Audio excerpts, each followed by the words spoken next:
The greatest pleasure is doing something that everybody says is impossible and could not be done. For it is in that moment, when the doubters fall silent, that a man discovers the true measure of himself, not in comfort, not in the approval of the crowd, but in the quiet triumph of proving that limits exist only in the imagination of the timid. History has never remembered the voices that said, "It cannot be done." Those voices vanish with the wind, forgotten as though they never existed. What remains, what shines across centuries, are the names of those who refused to listen, those who turned impossibility into reality. Every great achievement you see around you, every monument, every bridge, every discovery, was once labeled foolish, reckless, or beyond reach. And yet, some man or woman rose from the crowd and said, "I will try." There is a peculiar truth about mankind. We are always surrounded by people quick to remind us of our limits. They speak of danger, of difficulty, of failure.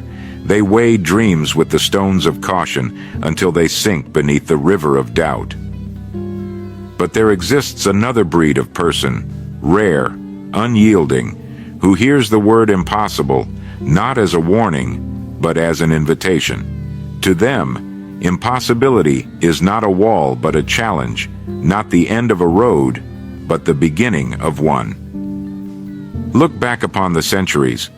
There were men who believed the oceans stretched endlessly, swallowing any ship daring to cross. And yet one day, a voyager sailed past the horizon and new worlds appeared. There were voices declaring that man was meant to crawl on the earth, never to fly.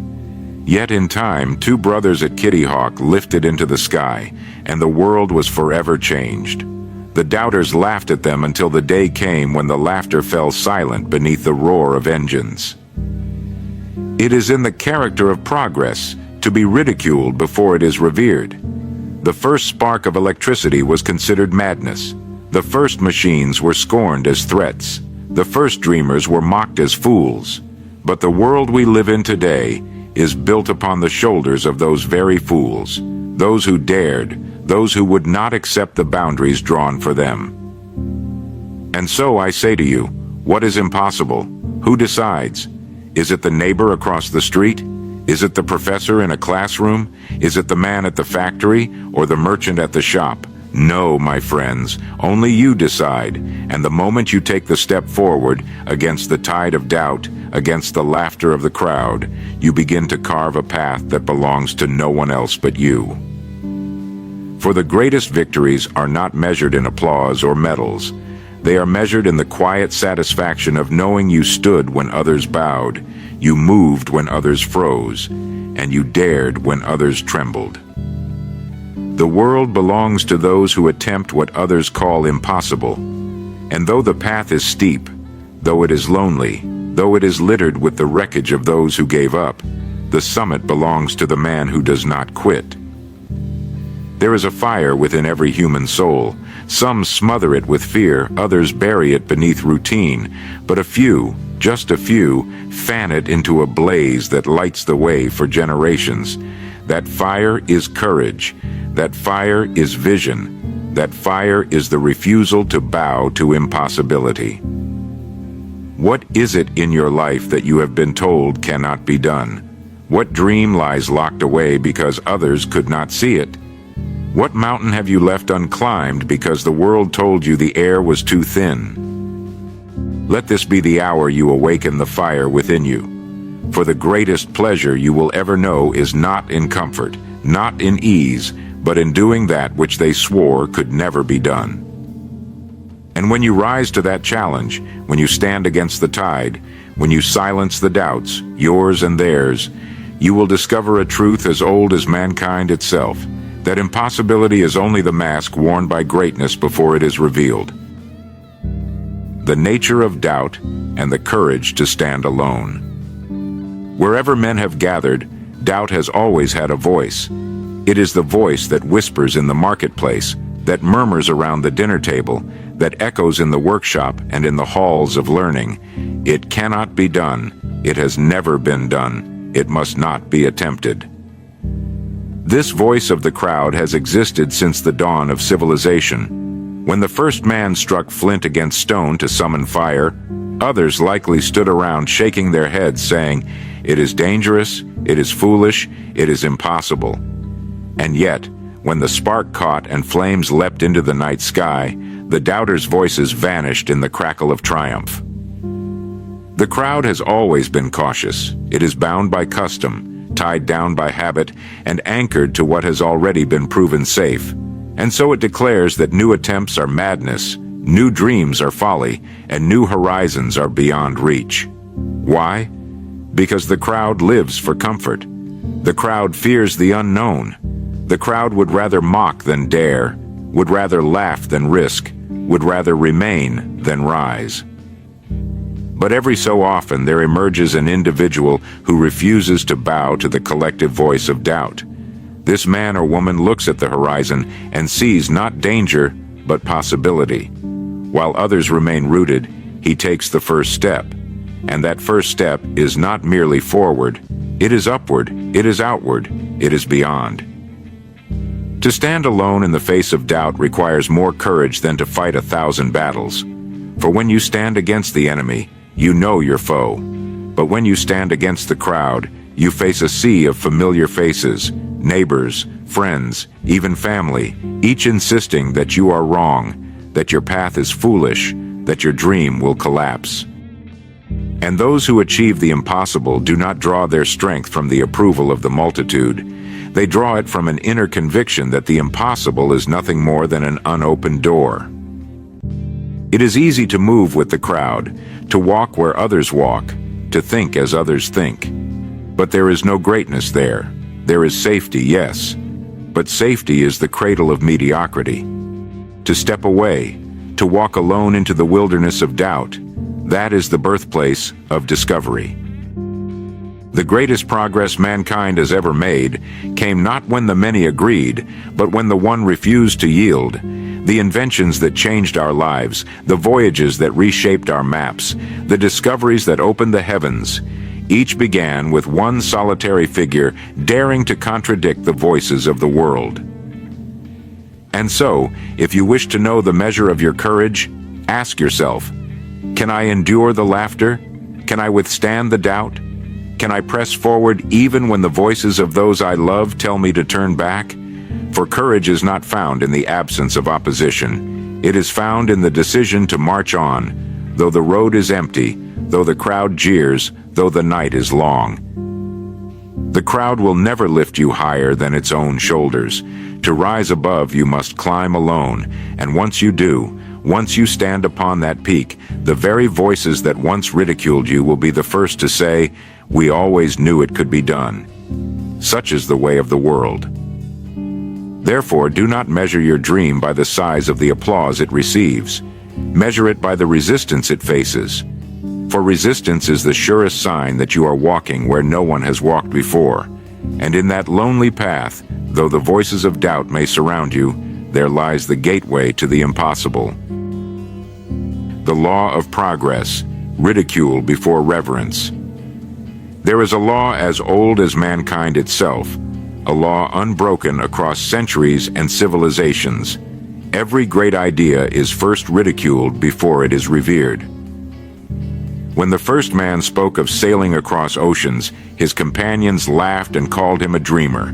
When the first physician suggested that invisible forces caused disease, the learned men of his day scorned him. When the first machines were built to harness steam, the world called them toys and gimmicks. And yet, the laughter of yesterday has built the world of today. Ridicule is the toll every pioneer must pay to walk the road of progress.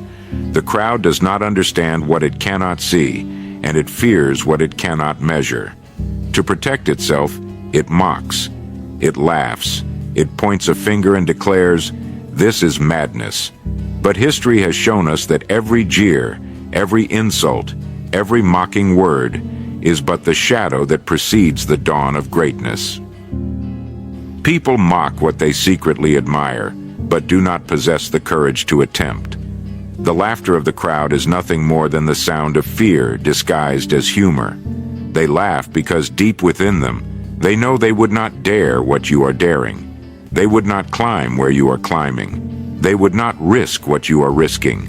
And so they laugh, to cover the silence of their own hesitation. Will you let the laughter stop you? Or will you walk on, knowing that the very voices which ridicule you today will one day repeat your name with reverence? Every statue standing in our city squares, every invention we hold in our hands, every idea we call common today, once bore the weight of ridicule. Men of vision were called fools, liars, and lunatics. Their names were dragged through mud, their ideas dismissed as fantasy. But those who endured long enough saw their ridicule transformed into reverence. For once a man achieves the impossible, the crowd quickly changes its song. Yesterday's fool becomes today's genius. Yesterday's dream becomes today's reality. Ridicule is not a sign of failure, it is a sign of progress. If the world laughs, it means you have stepped beyond its narrow boundaries. If they mock, it means you have stirred something they do not understand. So do not fear ridicule. Welcome it. Wear it as a crown. For ridicule is proof that you are building what others cannot yet see.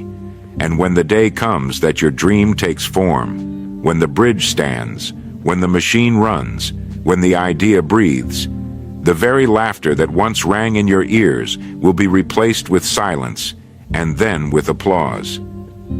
Thus it is written into the fabric of progress. First they mock you, then they doubt you, then they resist you, and finally, they honor you. The inner battlefield, conquering the self.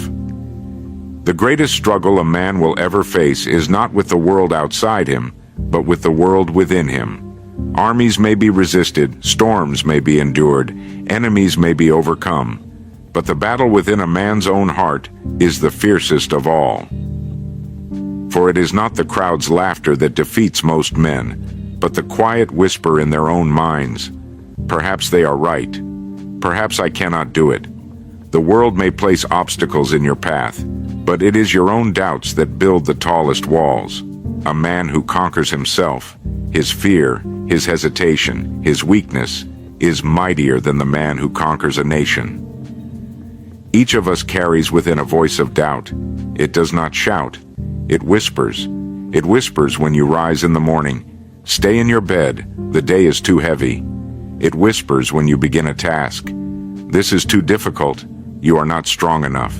It whispers when you dream. This is foolish. Leave it to others.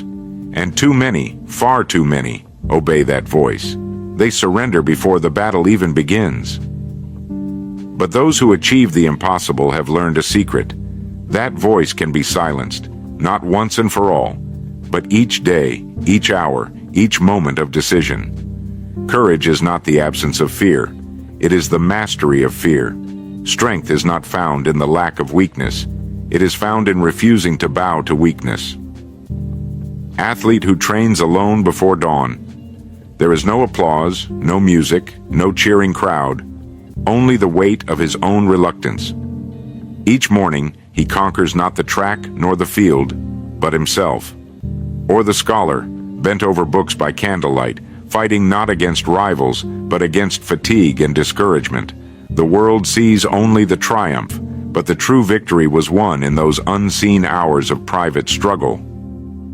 So it is with every man who dares the impossible.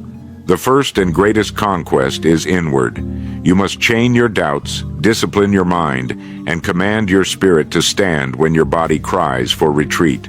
Without that, no dream can be built, no mountain climbed, no ocean crossed.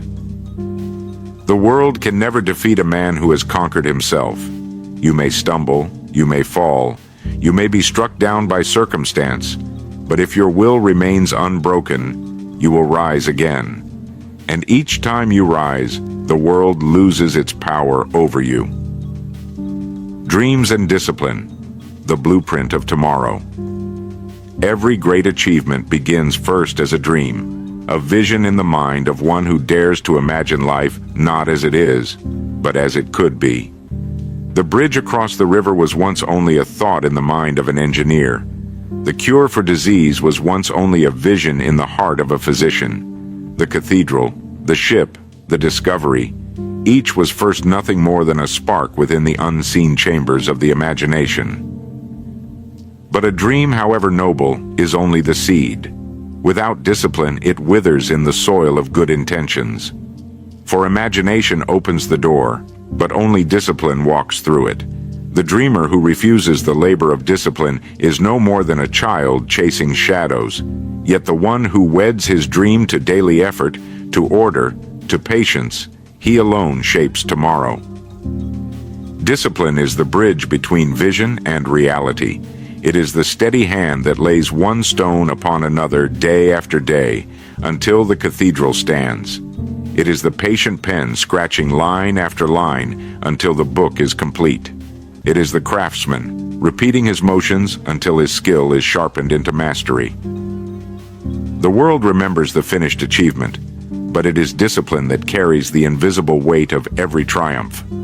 Without it, no dream has ever been realized. With it, even the wildest vision can take form and stand against the test of time.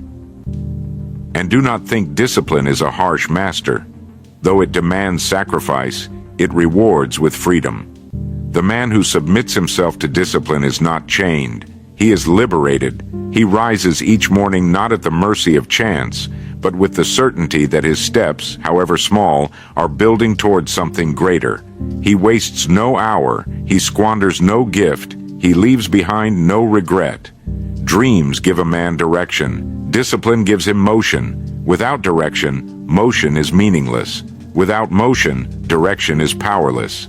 Together, they are the blueprint of tomorrow. So guard your dream, for it is the seed of your destiny. But do more than guard it. Cultivate it. Feed it with discipline. Water it with persistence. Shield it with patience. For the dream without discipline is a song never sung, a ship never launched, a fire never kindled. But the dream with discipline becomes the very thing that others will one day call impossible until you prove it otherwise. The price of persistence and the reward of endurance. Every man admires greatness when he sees it, but few are willing to pay the price it demands. For greatness is not purchased with comfort, nor bought with ease. It is paid for in sweat, in sacrifice, and in long, lonely hours of persistence. The world often mistakes talent for triumph, as though men achieve the impossible because of some rare gift bestowed at birth. But talent alone is never enough. The earth is filled with the bones of talented men who quit when the road grew steep. Talent may open the door, but only persistence carries a man across the threshold. Persistence is the willingness to rise when the body pleads for rest, to advance when the path is blocked, to endure when all seems lost. It is the refusal to retreat, even when victory appears distant. And it is persistence, not brilliance, not luck, that separates those who dream from those who achieve. Stonecutter who strikes the rock 100 times with no visible crack. On the 101st strike, the stone splits open. Was it that single blow that broke the rock? No.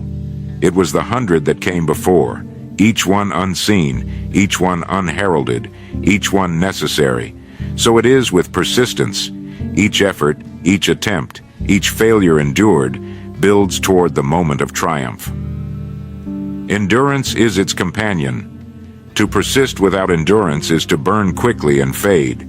But to endure, to weather disappointment, to survive criticism, to outlast despair, that is the mark of true greatness.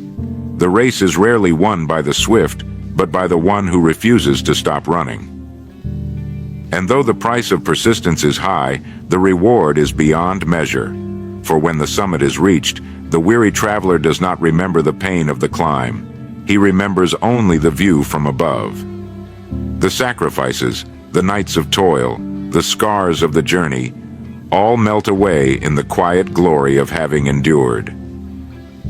There is a joy known only to those who persist, a satisfaction that cannot be bought nor borrowed.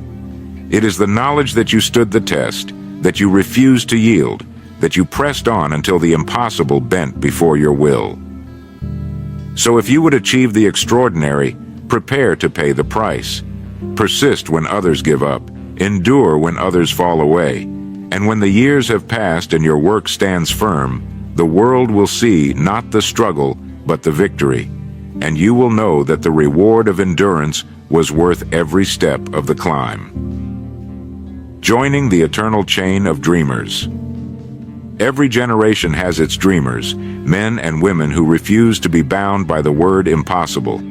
They were not always the strongest, nor the wisest, nor the most celebrated in their time. Yet they carried within them a fire that no ridicule could quench, no failure could extinguish, and because they dared, the world moved forward. Each great achievement we now take for granted was once an untested dream carried in the heart of a solitary figure. The bridges that span our rivers, the engines that drive our machines, the knowledge that cures disease, all of it is the gift of those who joined this eternal chain of dreamers. They stood in their time as you stand now, faced with doubt, opposed by fear, yet unwilling to bow. You too are called to join that chain, not by repeating what has already been done, but by daring to reach beyond it. Your life is not meant to be a mere echo of others, it is meant to be a voice of its own. And when you choose to pursue what others call impossible, you do more than lift yourself. You lift all who will come after you. For progress is not the work of the many, but of the few. The world moves forward because, in each age, a handful of men and women refuse to let the fire die. And if you accept that call, if you endure, if you persist, if you dare, you will stand among them. Perhaps the world will not know your name, but the mark of your courage will ripple across time, shaping lives you will never meet. So step forward, take your place, join the chain, for the torch of progress is never dropped, it is passed, and now it is offered to you. So the word impossible has never belonged to the dreamer, but only to the doubter. It is the language of hesitation, not of hope. Every step forward in history has been made by men and women who refuse to bow to that word. And now, the challenge stands before you. What will you do with your life? Will you let fear dictate the borders of your destiny? Or will you rise as others once rose, to prove that limits are illusions and that courage is stronger than doubt? The greatest pleasure a man can ever know is to accomplish what others swore could not be done. For in that moment he discovers not only the measure of his strength, but the meaning of his existence. So go, begin, dare. Do the thing they say cannot be done, and when you do, the world itself will rise to meet you.